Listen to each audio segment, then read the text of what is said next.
A moment of kindness. The rain pelted against the subway entrance, forming small rivers that cascaded down the concrete steps. Olivia Mercer hurried down, clutching her worn portfolio case over her head in a futile attempt to stay dry. The late October storm had caught her by surprise after her third failed audition of the week. "Another no," she muttered, shaking water from her auburn hair. 27 years old, with a theater arts degree and nothing to show for it except an unpaid position as a production assistant at the struggling West Side Repertory Theater. She checked her watch, nearly midnight. The last train would arrive in 10 minutes. The station was nearly empty, save for a janitor mopping the far end and a huddled figure on a bench near the tracks. Olivia might not have noticed him, if not for the violent shiver that ran through his body as she passed. The man, middle-aged with a graying beard, wore a threadbare jacket far too thin for the autumn chill. A small backpack and a plastic bag containing what looked like a book were his only possessions. Something about his dignified posture, despite his circumstances, made Olivia pause. His eyes were closed, but not in sleep, more like resignation. "Excuse me," she said softly. "Are you all right?" The man's eyes opened. A startling hazel that seemed oddly out of place with his weathered appearance. He straightened immediately.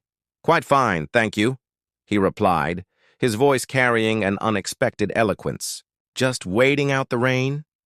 Olivia hesitated, then sat beside him, leaving a respectful distance. "The station closes after the last train. Do you have somewhere to go?" A flicker of something, pride perhaps, crossed his face before he offered a thin smile. "I have options." The train announcement echoed through the station. 5 minutes. "I'm Olivia," she said, making a decision she couldn't quite explain. "Daniel," he replied after a pause. "Daniel, I volunteer at the Riverside Shelter sometimes. They might still have beds available. It's only 3 blocks from here." He clutched his plastic bag tighter. "I appreciate the thought, but I'm fine." The train rumbled into the station. Olivia stood, then surprised herself by holding out her subway card. "Take this. It has enough fare for several rides." Daniel looked at the card, then back at her. "Why would you help me?" The question wasn't accusatory, but genuinely puzzled, as though kindness were a foreign language he once knew but had forgotten. "Because someone should," she said simply. "And tonight that's me." To her surprise, he took the card with a slightly trembling hand. "The shelter serves breakfast at 7, she added. "If you change your mind." The train doors opened. Olivia stepped forward but paused when Daniel called after her. "What do you do, Olivia?" "For work, I mean." "I'm in theater," she said, or trying to be. "Right now, I just help others shine." Something in his expression shifted. Recognition, perhaps. "I once worked in performing arts," he said quietly. The doors began to close. Impulsively, Olivia blocked them with her arm. "Come with me to the shelter. Just tonight. They have showers, clean clothes." For a moment, she thought he would refuse again. Then, slowly, he gathered his meager belongings and stood. "One night," he said, "and perhaps you could tell me about your theater." They rode in silence, but when they emerged from the station, Daniel paused under the streetlight. Rain still fell, but lighter now. "I was somebody once," he said so quietly that Olivia almost missed it. "Before mistakes and bad luck. You're still somebody," she replied. "Just temporarily without an address." That earned her the first genuine smile she'd seen from him. As they walked toward the shelter, Olivia had no way of knowing that this small act of kindness on a rainy night would change the course of her life and the fate of the theater she loved forever. Vanishing acts, the West Side Repertory Theater buzzed with frantic energy as Olivia pinned up the last of the costume sketches. 3 weeks had passed since that rainy night, and her encounter with Daniel had evolved into an unexpected friendship. Each morning before her shift, she stopped by the shelter where he'd become something of a fixture, helping organize the donation closet, tutoring younger residents with their GED studies, and speaking with an eloquence that hinted at his mysterious past. "He's different," Marjorie, the shelter coordinator, had told her. "Got a mind like a steel trap. Remembers every Shakespeare quote I throw at him. Today, Olivia carried good news. The theater needed ushers for their upcoming production of The Glass Menagerie, and she'd convinced the stage manager to interview Daniel. It wasn't much, just a volunteer position with a small stipend, but it was a start. Morning. "Miranda?" Olivia called to the theater's longtime bookkeeper, who hunched over a calculator at the box office counter, her silver-streaked hair falling across her face. "If these numbers get any worse, we might as well be performing in my living room," Miranda replied without looking up. Attendance projections are abysmal. Olivia's stomach tightened. The theater's financial struggles weren't a secret, but lately things had grown dire. Their artistic director, Benedict Walsh, once the darling of New York's experimental theater scene, hadn't produced a hit in years. Rumors circulated that their primary benefactor was pulling funding. "We just need one good show," Olivia insisted. "Something to remind people why live theater matters." "What we need is a miracle," Miranda muttered. "Or a very rich angel investor with terrible business sense." With a sigh, Olivia headed to the green room where the morning production meeting would start soon. She checked her phone, still no message from Daniel. Strange. He usually confirmed their morning coffee by now. The production meeting was grimmer than expected. Benedict, disheveled and unshaven, made the announcement they'd all feared. "Hartwick Foundation is officially pulling their funding after this production," he said, his voice hollow. "Unless we find a replacement backer within 60 days, the West Side Repertory Theater will close permanently." The room erupted in protests and questions. Olivia sat stunned, watching the dream she'd pursued since college crumble before her eyes. The West Side wasn't just a struggling theater, it was her home, the place where experimental works could breathe, where artists took chances. After the meeting, Olivia rushed to the shelter, needing to share the devastating news with the one person who seemed to understand her passion for theater. But when she arrived, Marjorie met her with confusion. "Daniel? He checked out 3 days ago. Didn't he tell you?" "What? No! Where did he go?" Marjorie shrugged. "He said an opportunity came up. Left this for you, though." She handed Olivia a folded note on shelter stationery. Inside, in elegant handwriting, "Thank you for seeing me when I was invisible. Some debts can never be repaid with words alone." D for days, Olivia searched, checking other shelters, the subway station where they'd met, the small park where they sometimes shared lunch. Daniel had vanished completely, taking with him the strange friendship that had brightened her increasingly precarious world. Meanwhile, the theater's situation grew desperate. Benedict's drinking worsened as potential investors declined one after another. Their technical director quit for a steadier job, leaving Olivia to take on his duties alongside her own. She worked 18-hour days, fueled by cheap coffee and the diminishing hope that somehow the theater could be saved. 6 weeks later, with The Glass Menagerie set to open in days and closure looming immediately after, Olivia found herself alone on the darkened stage after midnight. The set, a meticulous recreation of a 1930s St. Louis apartment, had become her refuge. She sat on the prop sofa, allowing tears to fall freely in the empty theater. "We deserved better than this," she whispered to the darkness. "All of us." Her phone buzzed with a text from Miranda. "Emergency board meeting tomorrow, 9 a.m. Everyone required. Potential investor." Olivia wiped her eyes. Another false hope. They'd had 3 potential investors already, each backing out after reviewing the theater's dismal financials. Still, she allowed herself a moment of fantasy, imagining someone wealthy enough, passionate enough about theater to save them. As she gathered her things to leave, her gaze fell on a worn playbill from her college days, a production of The Tempest directed by the once legendary Harrison Wells, before his mysterious disappearance from the theater world 5 years ago. The show had changed her life, convinced her that theater was worth dedicating her life to. "We could use your magic now, Wells," she murmured, tucking the playbill into her bag before turning out the lights. Little did she know that magic, in its own peculiar form, was already working behind the scenes, and that the morning would bring a reunion she never expected. Unexpected reunion. The boardroom of the West Side Repertory Theater had never been so crowded. Everyone from senior staff to part-time ushers pressed against the walls, summoned by rumors that had spread like wildfire. An anonymous benefactor had expressed interest in not just saving the theater, but expanding it. Olivia arrived late, having stayed up until 3 a.m. fixing a lighting issue for the opening performance. She squeezed in beside Miranda, who looked uncharacteristically hopeful. "Any idea who it is?" Olivia whispered. "Some say it's Callaway Media Group," Miranda replied. "Others think it's that tech billionaire who's been buying up cultural institutions." Benedict entered, looking surprisingly sober and properly dressed for the first time in weeks.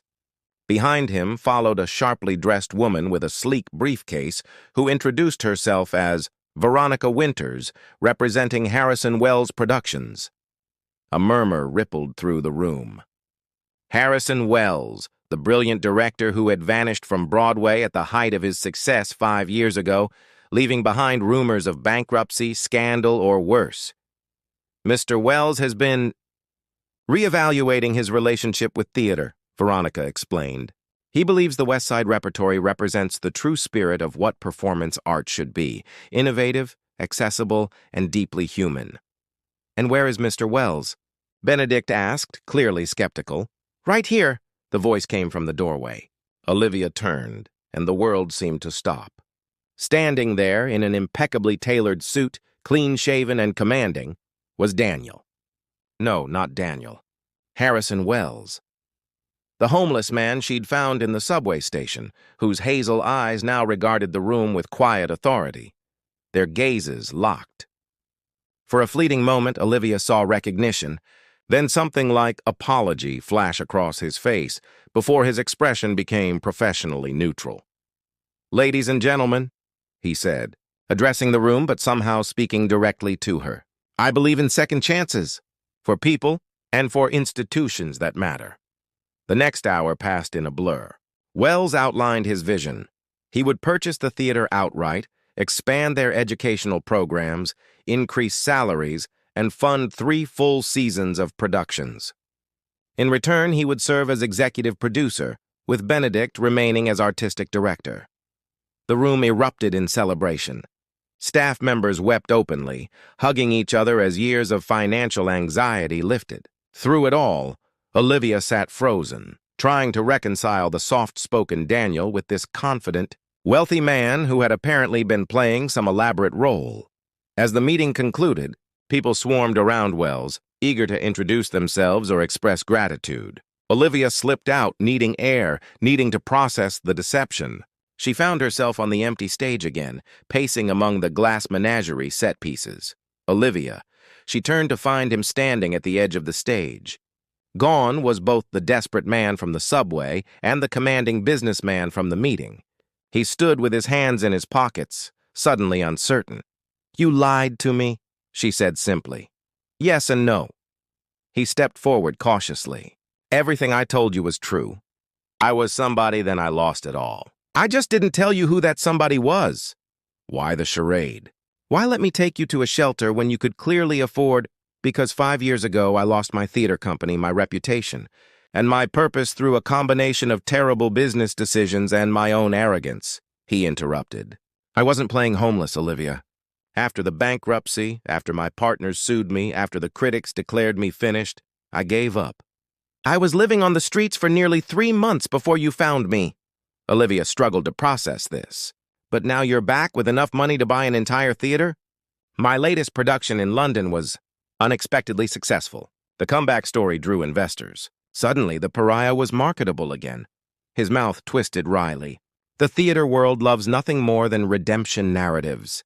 He moved closer, his voice softening. "That night in the subway, I was at my lowest point. I'd given up. Your kindness wasn't just a nice gesture. It reminded me why I fell in love with theater in the first place. Because at its core, it's about seeing other people. Really seeing them." Olivia crossed her arms, protecting herself from emotions she couldn't name. "So buying this theater, is it just repaying a debt? Salving your conscience?" "Partially," he admitted. "But it's also because in the weeks I spent watching you fight for this place, working impossible hours, inspiring everyone around you despite the odds, I remembered what it was like to care that much. He gestured to the set surrounding them. I want to build something meaningful here, and I'd like you to help me do it. Before Olivia could respond, the stage door burst open. Benedict rushed in, followed by the entire cast of The Glass Menagerie. "There you are," Benedict exclaimed. "Wells, Harrison, we've been discussing your suggestions for opening night and—" He stopped, noticing the tension. "Am I interrupting?" "Not at all," Harrison said smoothly, stepping back. "Ms. Mercer and I were just discussing her promotion to Associate Artistic Director." What?" Olivia stammered. "If she'll accept," he added, his expression unreadable. "Think about it. We have work to do either way." As he turned to address Benedict's questions, Olivia stood speechless on the stage that hours ago had seemed destined for darkness. Now the theater had a future, but at what cost to her pride, her trust, and her heart, which had inexplicably begun to care for a man who no longer existed? Complicated Truths, the revival of the West Side Repertory Theater, happened at dizzying speed. Within a month, the dilapidated lobby transformed with fresh paint and updated lighting. Salaries doubled, bringing back talented staff who had reluctantly departed. Press coverage was extensive, focusing on the mysterious return of Harrison Wells and his unlikely mission to save a struggling theater. For Olivia, now officially the Associate Artistic Director, the changes brought a whirlwind of emotions. Pride in the theater's resurrection, satisfaction in implementing programs she'd dreamed about for years, and confusion, constant nagging confusion, about her complicated relationship with Harrison. They worked closely together, their creative partnership undeniably productive. Her practical experience with the theater's operations complemented his visionary ideas. But beneath their professional interactions simmered unspoken questions. The Daniel she had known, vulnerable, genuine, grateful, seemed to disappear. A little more each day behind Harrison's polished exterior. "We need to talk about what happened," she finally said one evening as they reviewed designs for the upcoming season in his newly renovated office. Actually talk, not dance around it professionally. Harrison set down the portfolio he'd been examining. For a moment, she caught a glimpse of the man she'd met in the subway, uncertainty flickering across his features before the confident mask returned. "I've been expecting this conversation," he said, leaning back in his chair. "What would you like to know?" "Everything. The real story." He studied her for a long moment, then nodded toward the couch in the corner of his office. When they were seated, with more distance between them than the night they'd shared a subway bench, he began. 10 years ago, I was the wunderkind of Broadway. Youngest director ever nominated for a Tony. Critics falling over themselves to praise my revolutionary vision." His mouth twisted sardonically. "I believed my own press. Started taking bigger risks, alienating collaborators, burning bridges." He described a spiral of increasingly grandiose projects, culminating in an ambitious theatrical trilogy that consumed millions in investors' money before collapsing spectacularly on opening night. "The reviews were brutal," he said quietly, "but deserved. I'd stopped listening to anyone who didn't worship at the altar of my genius. When everything fell apart, everyone abandoned me, or rather, I'd already abandoned them through years of arrogance.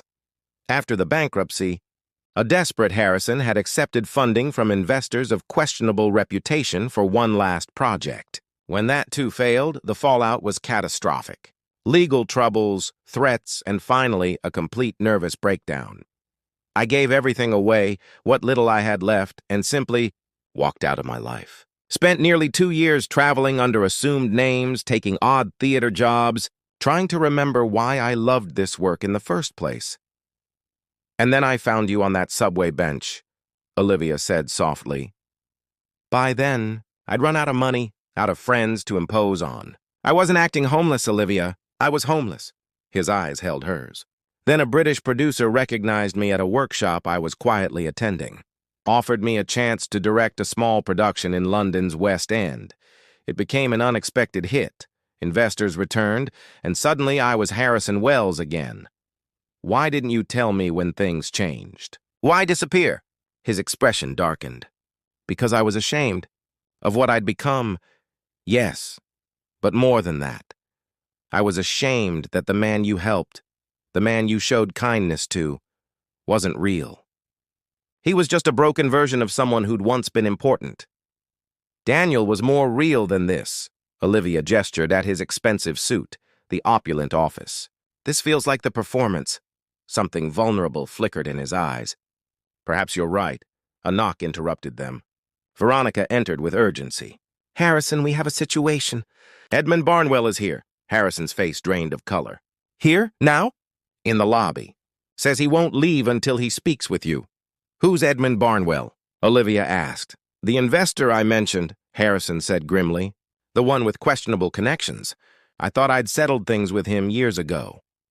As if summoned by his name, a tall, silver-haired man in an impeccably tailored suit appeared in the doorway behind Veronica. His smile didn't reach his cold eyes. Harrison Wells, he said silkily. The prodigal director returns. Edmund? Harrison acknowledged, standing. I believe our business concluded years ago. Did it? When you disappeared with my investment? When you humiliated me by associating my name with your failure? Barnwell's gaze shifted to Olivia. And who is this? Another innocent you've pulled into your orbit of destruction? I'm the associate artistic director, Olivia replied coolly. And you're interrupting a meeting. Barnwell laughed without humor. Spirited. I wonder if she knows who you really are, Wells. What you're capable of! Say what you came to say, Harrison said, his voice dangerously quiet. Simple. I want controlling interest in this theater as repayment for my previous investment. Otherwise, I'll ensure everyone knows exactly how you financed your last failed production. I doubt your new investors would appreciate learning about your creative accounting methods. The accusation hung in the air. Olivia looked at Harrison, whose expression had gone completely blank, the same emptiness she'd first seen in the subway. You have 24 hours to transfer the paperwork, Barnwell continued. For old time's sake. With a final cold smile, he departed, leaving a heavy silence. Is it true? Olivia finally asked. Did you misuse his investment? Harrison sank into his chair. Not the way he implies, but I was desperate. Cutting corners, moving money between projects that should have remained separate. He looked up at her, and for the first time since their reunion, all pretense had fallen away. I've made terrible mistakes, Olivia. Some I've atoned for, others I'm still paying for. And this theater, is it just another payment? Another attempt at redemption? It started that way, he admitted. But now... He gestured helplessly to the space around them, to her. Now it's the only thing that matters. And I can't lose it. Not to him. Not after everything. Olivia stood, her mind racing. Then we fight. If he wants to threaten you, he'll have to go through me. Through all of us who believe in what we're building here. You don't understand what he's capable of. And you don't understand what I'm capable of, she countered. The man I met in that subway station needed help, and I gave it freely. The theater I love needed saving, and I accepted your help, complicated as it is. Now you need protection from your past, and I'm offering it. Not because I owe you, not because you owe me, but because what we're creating here matters. For a long moment, Harrison simply stared at her. Then, slowly, he nodded. All right, he said. Together, then.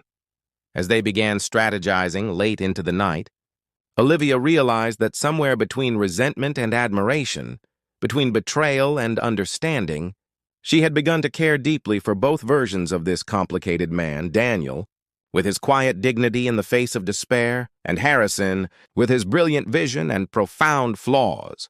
The question remaining was whether either version could survive the storm that was coming. Center stage opening night of Shadows and Light, the West Side Repertory's bold new original production, arrived precisely 1 year after Harrison Wells had walked back into Olivia's life. The theater hummed with anticipation. Critics, celebrities, and theater lovers filled every seat, drawn by the growing reputation of the once failing venue that had become New York's most exciting theatrical destination. Backstage, Olivia moved through final preparations with practiced efficiency, her emerald gown a stark contrast to her usual practical attire. As associate artistic director, she had shaped this production alongside Harrison. their creative partnership having deepened through months of challenges and triumphs. Most significant had been their victory over Edmund Barnwell. Rather than surrender to his threats, they had exposed his questionable business practices to his own investors. The resulting scandal had forced him to retreat, his reputation in tatters, a fitting end for a man who had tried to destroy their theater through intimidation. Yet despite their professional successes, the personal distance between Olivia and Harrison had only grown. He had retreated behind layers of professionalism, the vulnerable man she had once known appearing only in brief, unguarded moments. Tonight, as the culmination of their year's work waited behind the curtain, that distance felt more painful than ever. 5 minutes to curtain, the stage manager announced. Olivia made her final checks, then stepped into the wings. From the opposite side of the stage, Harrison caught her eye. He looked immaculate in his tuxedo, every inch the successful Broadway director, except for his eyes, which held a question she couldn't decipher. He crossed to her. "Navigating around scurrying crew members. It's a full house," he said. "Your community outreach program brought in 30 students who would never have experienced theater otherwise." "Our program," she corrected gently. "You're funding my execution." A ghost of a smile touched his lips. "The perfect partnership." The words hung between them, loaded with unspoken meaning. "Olivia, after the show, I need to—" "Places!" hissed the stage manager. With a nod of resignation, Harrison squeezed her hand briefly before they separated, taking their positions for the opening announcement. The performance unfolded flawlessly, a raw, innovative exploration of identity and redemption. The story followed a brilliant artist who loses everything, only to discover that his greatest work could only emerge from his deepest fall. As Olivia watched from the wings, she couldn't help but see the parallels to Harrison's journey, and perhaps her own. At the final curtain, the audience erupted. A standing ovation stretched for minutes, washing over the cast and crew like a wave of vindication. Olivia found herself brushed with tears as Benedict took his bow as director, followed by the design team she had personally mentored. When Harrison stepped out to take his bow as executive producer, the applause intensified. He gestured for Olivia to join him. Hesitantly, she stepped into the spotlight beside him, unprepared when he took her hand and raised it high alongside his. The message was clear to everyone watching. This triumph belonged to both of them equally. Later, as the after-party filled the renovated lobby with celebration, Olivia slipped away to the empty theater. She stood center stage, where a year ago she had wept in despair over the theater's imminent closure. Now the same space vibrated with renewed purpose and possibility. "I thought I'd find you here." Harrison approached from the wings, carrying 2 champagne flutes. He handed one to her, then gestured toward the empty house. "I've stood on stages around the world," he said quietly, "but none has ever felt as significant as this one." "Because of the success?" Olivia asked. "Because of what it represents." He turned to face her fully. "Redemption, yes. But more than that, the possibility of becoming someone new without erasing who you were." He set his glass down on a nearby prop table. "I've been offered a position directing the National Theatre in London. Prestigious, secure, everything I once thought I wanted." Olivia felt her heart constrict. "Congratulations," she managed. "When do you leave?" "I don't." His eyes held hers. "I turned it down this morning. But why?" "It's an incredible opportunity. Because the man you found in that subway station was lost in more ways than one. He'd forgotten what mattered." Harrison took a step closer. "But you reminded him." "And now, neither Daniel nor Harrison wants to be anywhere but here. Building something that matters with someone who saw him at his worst and his best, and somehow accepted both." Olivia set her own glass down, her hands suddenly unsteady. "I've spent a year trying to reconcile the man I met that night with the man who runs this theater. I couldn't understand how they could be the same person." "They're not," he said simply. "Neither is complete without the other. The man I was in that subway had lost his arrogance, but also his purpose. The director who returned had found his confidence again, but risked losing his humanity." He reached for her hand. "You keep both alive in me." The question is whether that's someone you could— Yes, she interrupted, surprising herself with the certainty in her voice. Yes, it is. His expression transformed, hope breaking through the careful control he'd maintained for months. Slowly, giving her every chance to pull away, he drew her closer.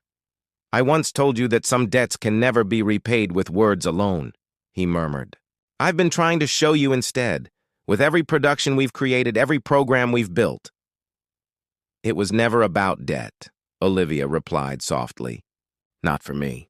It was about seeing possibility where others saw only what was broken. In the empty theater that had witnessed both their darkest moments and greatest triumphs, Harrison Wells and Olivia Mercer finally closed the distance between them.